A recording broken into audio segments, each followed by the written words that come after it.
Bidadi township ಜಟಾಪಟಿ ಈಗ ಜೋರಾಗಿದೆ. ನಾಳೆ ಬಿಡದಿಯಲ್ಲಿ ಕುಮಾರಸ್ವಾಮಿ ಅವರು ಇರ್ತಾರೆ. ಬಹಿರಂಗ ಚರ್ಚೆಗೆ ಕುಮಾರಸ್ವಾಮಿ ಅವರು ಸಿಎಂಗೆ ಆಹ್ವಾನ ಕೊಟ್ಟಿದ್ದಾರೆ. ಯೋಜನೆಯ ಪರ ಇರೋ ರೈತರಿಂದಲೂ ಕೂಡ ಪ್ರತಿಭಟನೆ ಆರಂಭ ಆಗಿದೆ. ಯೋಜನೆಯ ವಿರುದ್ಧ ಇರೋ ರೈತರು ಪ್ರತಿಭಟನೆ ನಡೆಸ್ತಾ ಇದ್ದಾರೆ ಬಹಳ ಸಮಯದಿಂದ. ಆದರೆ ಯೋಜನೆಯ ಪರ ಇರುವ ರೈತರು ಕೂಡ ಪ್ರತಿಭಟನೆಯನ್ನ ಆರಂಭಿಸಿದ್ದಾರೆ. 400 ದಿನಗಳಿಂದ ಟೌನ್ಶಿಪ್ ವಿರೋಧಿಸಿ ಹಲವು ರೈತರು ಪ್ರತಿಭಟನೆ ನಡೆಸ್ತಾ ಇದ್ರು. ಈಗ ಈ ಯೋಜನೆಯ ಪರ ಕೂಡ ರೈತರು ಪ್ರತಿಭಟನೆ ಮಾಡ್ತಾ ಇದ್ದಾರೆ. ಟೌನ್ಶಿಪ್ ಯೋಜನೆ ಬೇಕು ಅಂತ ಘೋಷಣೆ ಕೂಗ್ತಾ ಇದ್ದಾರೆ ಕೆಲ ರೈತರು. ನಮ್ಮ ಮಕ್ಕಳ ಭವಿಷ್ಯಕ್ಕಾಗಿ ಟೌನ್ಶಿಪ್ ಬೇಕು ಅಂತ ರೈತರು ಒತ್ತಾಯಿಸಿದ್ದಾರೆ.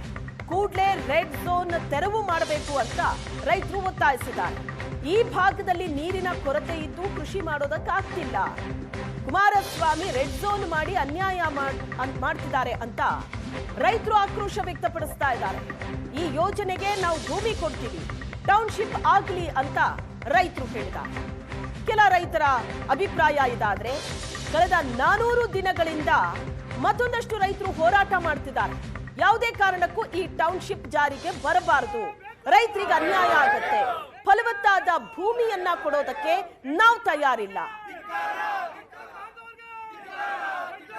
ದೃಶ್ಯದಲ್ಲಿ ನೋಡ್ತಾ ಇದ್ದೀರಿ ನೀವು, 2 ದೃಶ್ಯಗಳಿದೆ ಸ್ಕ್ರೀನ್ ಮೇಲೆ. ಅದರಲ್ಲಿ ಮೊದಲ ದೃಶ್ಯ, ನಮಗೆ ಈ ಟೌನ್ಶಿಪ್ ಯೋಜನೆ ಬೇಕು ಅಂತ ರೈತರು ಹೋರಾಟ ಮಾಡ್ತಾ ಇರೋದು. ಯಾವುದೇ ಕಾರಣಕ್ಕೂ ಈ ಟೌನ್ಶಿಪ್ ಯೋಜನೆಗೆ ಬ್ರೇಕ್ ಹಾಕಬೇಡಿ, ನಿಲ್ಲಿಸಬೇಡಿ. ಯಾಕಂದ್ರೆ ಈ ಭೂಮಿ ಅದು ನೀರಿಲ್ಲ, ಅಲ್ಲಿ ನಾವು ಬೆಳೆ ಬೆಳೆಯೋದಕ್ಕಾಗಲ್ಲ. ಹಾಗಾಗಿ ಟೌನ್ಶಿಪ್ ಯೋಜನೆ ಇರಲಿ, ನಮ್ಮ ಮಕ್ಕಳ ಭವಿಷ್ಯಕ್ಕೆ ಇದು ಅತ್ಯಗತ್ಯ ಅಂತ ರೈತರು ಹೋರಾಟ ಮಾಡ್ತಾ ಇದ್ದಾರೆ ಮೊದಲ ದೃಶ್ಯದಲ್ಲಿ. ಎರಡನೇ ದೃಶ್ಯ, ಯೋಜನೆಯ ವಿರುದ್ಧ ಹೋರಾಟ ಮಾಡ್ತಾ ಇರೋದು ರೈತರು, ರೈತ ಮಹಿಳೆಯರು ಹೇಳ್ತಾ ಇರೋದು, 1 ಎಕರೆಗೆ ಇಂತಿಷ್ಟು ಅಂತ ನೀವು ಹಣ ಕೊಡ್ಬೋದು, ಕೋಟಿ ಕೋಟಿ ಹಣ ಕೊಟ್ಟರು ಎಷ್ಟು ದಿನ ಬರುತ್ತದು? ಮುಂದಿನ ಭವಿಷ್ಯ ಏನು ನಮ್ದು? ನಮ್ಮ ಮಕ್ಕಳು ಏನು ಮಾಡಬೇಕು? ಫಲವತ್ತಾದ ಭೂಮಿ, ನಾವು ಬೆಳೆ ಬೆಳೀತಾ ಇದ್ದೀವಿ, ಕಷ್ಟನೋ ನಷ್ಟನೋ ಬೆಳೆ ಬೆಳೆಕೊಂಡು ಜೀವನ ಮಾಡ್ತಾ ಇದ್ದೀವಿ, ದಯವಿಟ್ಟು ನಮ್ಮ ಕೈಯಿಂದ ಅದನ್ನ ಕಸ್ಕೋಬೇಡಿ ಅಂತ ರೈತರು ಹೋರಾಟ ಮಾಡ್ತಾ ಇದ್ದಾರೆ. ಎರಡನೇ ದೃಶ್ಯದಲ್ಲೂ ನೋಡ್ತಾ ಇದ್ದಾರೆ, 2 ಹೋರಾಟಗಳು ನಡೀತಾ ಇದೆ.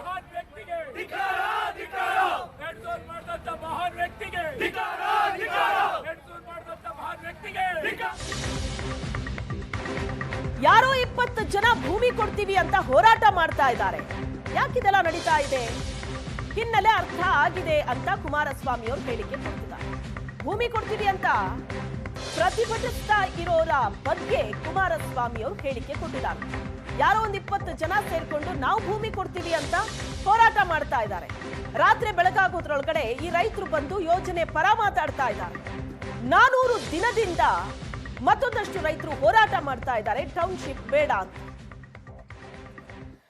ಅವರು ಒಂದು 15-20 ಜನ ಕೂರಿಸಿದ್ದಾರೆ. ಈಗ ಅವರು ಒಂದು ಕಡೆ ನಮಗೆ ಭೂಮಿ ನಾವು ಕೊಡ್ಲಿಕ್ಕೆ ತಯಾರಾಗಿದ್ದೇವೆ ಅಂತೇಳಿ ಅವರೊಂದು 20 ಜನ ಈಗೇನೋ ನೆನ್ನೆ ರಾತ್ರಿಯಿಂದ ಟೆಂಟ್ ಹಾಕೊಂಡವ್ರೀಗ. ಅದು ನನಗೆ ಗೊತ್ತಾಗ್ತದೆಲ್ಲ, ಅರ್ಥ ಆಗ್ತದೆ ಇನ್ನು ಯಾವ ಕಾರಣಕ್ಕೋಸ್ಕರ ಇವೆಲ್ಲ ಒಳಗಡೆ ನಡೀತಿದೆ, ಅದರ ಬ್ಯಾಕ್ಗ್ರೌಂಡ್ ಏನು ಎಲ್ಲ ನಾನು ಅರ್ಥ ಮಾಡ್ಕೊಂಡಿದ್ದೀನಿ. ಕೆಲವರು ಒಂದು 15-20 ಜನ ಕೂರಿಸಿದ್ದಾರೆ. ಈಗ ಅವರು ಒಂದು ಕಡೆ ನಮಗೆ ಭೂಮಿ ನಾವು ಕೊಡ್ಲಿಕ್ಕೆ ತಯಾರಾಗಿದ್ದೇವೆ ಅಂತೇಳಿ ಅವರೊಂದು. ಬಿಡದಿ ಟೌನ್ಶಿಪ್ ವಿರೋಧಿ ಹೋರಾಟಕ್ಕೆ ಬಿಜೆಪಿ ಎಂಟ್ರಿ ಕೊಟ್ಟಿದೆ. ಬಿಡದಿ ಹೋರಾಟ ನಾಳೆ ಬೆಂಗಳೂರಿನಲ್ಲಿ ಘೋಷಣೆ ಮಾಡ್ತೀವಿ, ದೆಹಲಿಯಲ್ಲಿ ಚರ್ಚೆ ಮಾಡಿದೀವಿ ಅಂತ ಬಿಜೆಪಿ ರಾಜ್ಯಾಧ್ಯಕ್ಷ ವಿಜೇಂದ್ರ ಹೇಳಿಕೆ ಕೊಟ್ಟಿದ್ದಾರೆ. ಮೊನ್ನೆ ದೆಹಲಿನಲ್ಲಿ ನಾನು ವಿಪಕ್ಷ ನಾಯಕರು ಆರ್ ಅಶೋಕ್ ಅವರು ಪ್ರಮುಖರೊಂದಿಗೆ ಚರ್ಚೆ ಮಾಡಿದ್ದೇವೆ. ಬಿಡದಿ ವಿಚಾರದಲ್ಲಿ ರೈತರನ್ನ ಒಕ್ಕಲೆಬ್ಬಿಸುವಂತ ಕೆಲಸ ಮಾಡೋದಕ್ಕೆ ಏನು ಸರ್ಕಾರ ಹೊರಟಿದೆ, ಅದಕ್ಕೆ ಭಾರತೀಯ ಜನತಾ ಪಾರ್ಟಿ ನಾವು ಕೂಡ ಅವಕಾಶನ ಕೊಡೋದಿಲ್ಲ. ಆ ಭಾಗದ ರೈತರ ಪರವಾಗಿ ನಾವು ಕೂಡ ಹೋರಾಟವನ್ನು ಕೈಗೆತ್ತಿಕೊಳ್ತೇವೆ. ನಾಳೆ ದಿನ ಬೆಂಗಳೂರಿನಲ್ಲಿ ನಾನು ಅದನ್ನು ಘೋಷಣೆ ಮಾಡ್ತೇನೆ. ಮೊನ್ನೆ ರೈತರನ್ನ ಒಕ್ಕಲೆಬ್ಬಿಸಿ ಟೌನ್ಶಿಪ್ ಮಾಡೋದ್ರಲ್ಲಿ ಅರ್ಥ ಇಲ್ಲ.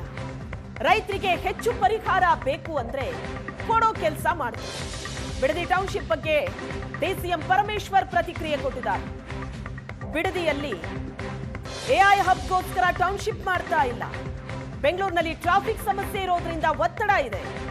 ಬಿಡದಿ ಟೌನ್ಶಿಪ್ ಬಗ್ಗೆ ಡಿಸಿಎಂ ಪರಮೇಶ್ವರ್ ಪ್ರತಿಕ್ರಿಯೆ ಕೊಟ್ಟಿದ್ದಾರೆ. ನಾನು ಮೊದಲೇನೂ ಹೇಳಿದ್ದೇನೆ, ರೈತರಿಗೆ ಒಕ್ಕಲೆಬ್ಬಿಸುವಂಥ ಕೆಲಸ ಮಾಡೋದಿಲ್ಲ. ಫೋರ್ಸ್ ಮಾಡಿ ರೈತರನ್ನ ತೆಗೆದು ಆಚೆ ಹಾಕಿ ನಾವು ಟೌನ್ಶಿಪ್ ಕೊಡೋದ್ರಲ್ಲಿ ಅರ್ಥ ಇಲ್ಲ. ಅವರನ್ನು ವಿಶ್ವಾಸಕ್ಕೆ ತೆಗೆದುಕೊಂಡು ಕನ್ಸೆಂಟ್ ಆಗಿ ಅವರ ಕನ್ಸೆಂಟ್ ತಗೊಂಡು ಅದನ್ನು ಆ ಜಮೀನುಗಳನ್ನು ತೆಗೆದುಕೊಂಡು ಮಾಡುವಂಥದ್ದನ್ನು ಈಗ ಮುಖ್ಯಮಂತ್ರಿಗಳಾಗಲೇ ಸೂಚನೆಯನ್ನು ಕೊಟ್ಟಿದ್ದಾರೆ. ಅವರಿಗೆ ಒಂದು ವೇಳೆ ನಮಗೆ ಕೊಡುವಂಥ ಕಾಂಪನ್ಸೇಷನ್ ಸಾಕಾಗ್ತಿಲ್ಲ ಅನ್ನೋದೇನಾದರೂ ಇದ್ದರೆ ಅದನ್ನು ಕೂಡ ಇನ್ನೂ ಹೆಚ್ಚು ಮಾಡತಕ್ಕಂಥ ಸಾಧ್ಯತೆಗಳು ಕೂಡ ಇದ್ದಾವೆ.